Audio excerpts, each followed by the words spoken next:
Welcome to Meet Our Partners, the embodiment of collaboration and innovation in telecommunications. I'm your host, Charles Thomas, Chief Strategy Officer at Rural Broadband Partners. Join us as we uncover the extraordinary contributions of our trusted partners in shaping the landscape of connectivity and driving progress in the ever-evolving world of telecommunications. I am happy to introduce Jay Harmon of BorderHawk in this episode. BorderHawk is a team of consultants and experts that assist critical infrastructure providers in developing a customized enterprise approach to information risk management and information and network security compliance that organizations rely on daily. Jay, welcome to the program. How are you today? Doing great. Thanks, sir. Glad to be here. Well, guys, Jay is going to share with us today about one of the most important elements of getting your company's arms around the type of compliance that organizations rely on daily. Jay, I turn it over to you. Again, thank you for having me here. And this topic is incredibly important. We know that with multiple grants in the telecommunications space, they are more and more apt to be leaning towards requiring some kind of information security and supply chain risk management program as a component of that receiving those funds, right? And so in order to do this, they've pretty much been saying use NIST CSF, and the current version, which just came out, is 2.0. And so 2.0 in NIST CSF positions a notion of a risk assessment as part of it. And so one of the things that we've run into in the clients that we have in the space and the folks that we've been talking about as we go to the conferences and participate is, what is a risk assessment? So what does that actually mean?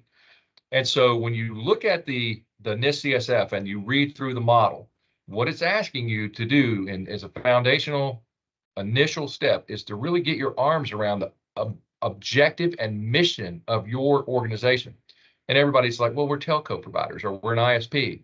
But you may also have a security arm, right? You may also sell security services. You may also sell MSP services. You may sell other types of services that are in addition to the signal that gets internet to the customer, right? And so each that interplay inside the organization creates a uniqueness, and that uniqueness is where wrinkles can occur and risk appears.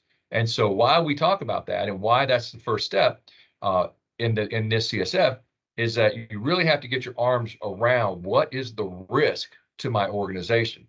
And you do that obviously through a risk assessment. But in the risk assessment, everybody wants to go initially because it makes sense, right? I'm going to do technical assessment. And while that's a part of it, the executive element, policy, procedure, governance, NIST CSF 2.0 introduced a new function, and it's called governance. And from a governance perspective, they're looking at how does leadership express their desire and will through the organization, and they do that through policy and procedure and standards and things that they require. So as the company starts saying, okay, well, we want to meet those requirements, we need to understand, what does the company rely on every day to deliver their services to their customers, whatever that might be. It could be our alarm systems, it could be fixed wireless, it could be cable, it could be anything. But what do we rely on? And understanding that once you identify those assets that you rely on, could be your accounting system, it could be your Metaswitch if you're using that for voice over IP, it could be any number of devices. But it's also people, and it's processes, and it's technologies, and it's facilities, and it's vendors. So as you document these, you have to start saying, okay, well, now I've documented them. And let's say we categorize them in a classification where it says, if I lose this one for 1 minute, I have a problem. If I lose this one for a day, I have a problem. But if I lose this one for a month, I don't have a problem. So now we have an impact and criticality perspective against these assets, which is part of conducting a risk assessment.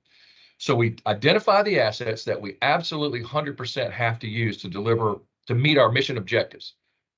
Not all of that's financial. So some of those are other things, right? And so GPS systems and ordering systems. But when we identify those, we understand we have to start classifying how much time can I lose this asset and still be okay. And once you've done that, you have to do two more things. And one of those is the risk is understanding threat and understanding vulnerability. So understanding vulnerability is something that you can identify by doing some research on that asset, and understanding threat you can identify by using organizations that produce threat information, CISA, Homeland Security, the NTCA with the Cyber Information Sharing and Analysis Center service. Those all produce that.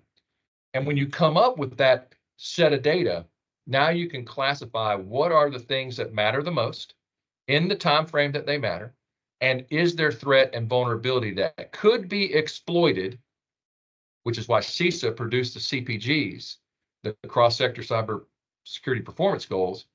Could they be exploited today, and what is the likelihood that that's going to happen? And when you've done that, you've actually completed a risk assessment. Lots of organizations look at the controls and say, we're going to do a controls assessment, and that's a risk assessment, but it's not. It's a component of it. And that's probably the most important step that I find that a telco can do today. They don't have to have third parties. It helps if they bring somebody in that knows how to do this, but it's not required. And they could do it themselves. And there's definitely advantage to just doing it, even if it's not done perfectly, right? And so that, right. When you ask me what the most important step is, that's what I would say from a regulatory and security and compliance perspective is the most important step. Well, Jay, thank you. That was a lot to digest, and we're excited to learn more about this. But we have a special offer for all of our folks that are listening to this. We have a no-cost dark web breach exposure report, which you guys will do at no cost. Is that correct?